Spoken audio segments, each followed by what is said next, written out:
bertemu lagi pada materi tema 1 dengan judul alat gerak manusia dan hewan.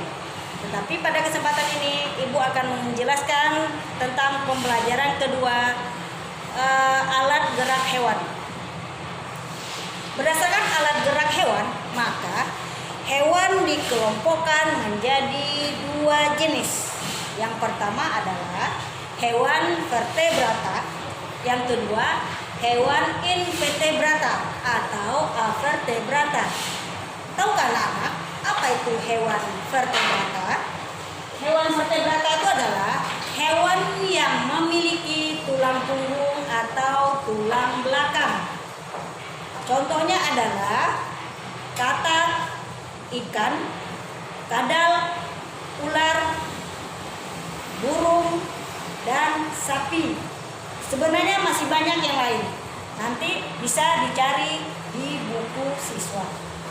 Yang kedua adalah hewan invertebrata atau avertebrata. Apa itu hewan invertebrata? Adalah hewan yang tidak memiliki tulang punggung atau tulang belakang. Contohnya adalah cacing, hydra, serangga, dan ubur-ubur. Biasanya banyak terdapat pada hewan jenis ikan. Dari uraian di atas, maka dapatlah dikelompokkan secara garis besarnya antara hewan vertebrata dan hewan invertebrata menjadi satu kelompok besar atau 5 jenis kelompok besar dari hewan-hewan tersebut. Mereka dikelompokkan ke dalam satu hewan reptil. Hewan reptil tahu anak-anak? Hewan yang dapat merayap. Tentunya dia bergerak menggunakan perut dan kaki. Yang kedua adalah hewan apes. Apes itu adalah sejenis burung. Kalau burung bergeraknya menggunakan sayap atau bisa burung juga menggunakan kaki. Yang ketiga adalah hewan jenis Pisces. Pisces itu adalah hewan yang hidup di air. Tentu anak-anak tahu, hewan yang hidup di air adalah ikan, benar. Yang keempat adalah hewan amfibi. Amfibi adalah hewan amfibi itu adalah hewan yang hidup di 2 tempat, yaitu di air dan di darat. Contohnya katak. Dan yang kelima adalah hewan mamalia. Tahukah anak-anak apa itu hewan mamalia? Ya benar, hewan yang dapat menyusui atau yang memiliki kelenjar susu. Apakah anak-anak telah paham apa yang dijelaskan? Tentu anak-anak mengerti tentang hewan-hewan tersebut. Karena kenapa? Bisa ditemui dalam kehidupan kita semua. Seandainya ibu memberikan suatu gambaran atau imajinasi, tentu anak-anak akan bisa menjelaskannya. Ibu harap dijelaskan dalam sebuah tugas.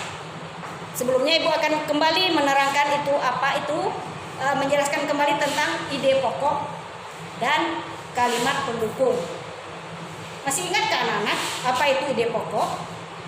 Kemarin ibu telah menjelaskan sebelumnya di video pertama tentang ide pokok. Ide pokok itu adalah ide atau gagasan yang menjelaskan tentang pokok pengembangan paragraf. Sedangkan setelah kita mendapatkan ide pokok, kita akan bisa mendapatkan kalimat pendukung.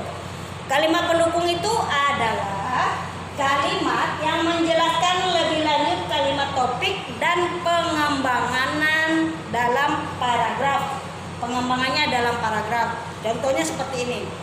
Ide pokoknya itu adalah ikan dapat hidup di air, bergerak menggunakan sirip. Itu ide pokok.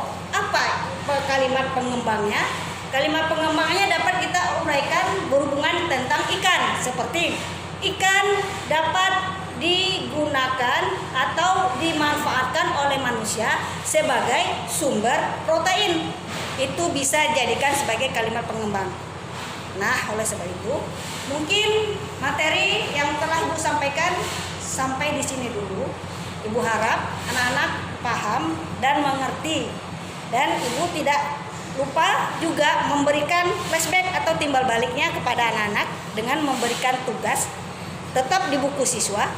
Buka halaman 14, halaman 17 dan 19.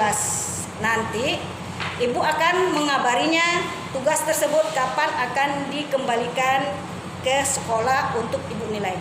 Ibu sudahi. Assalamualaikum warahmatullahi wabarakatuh.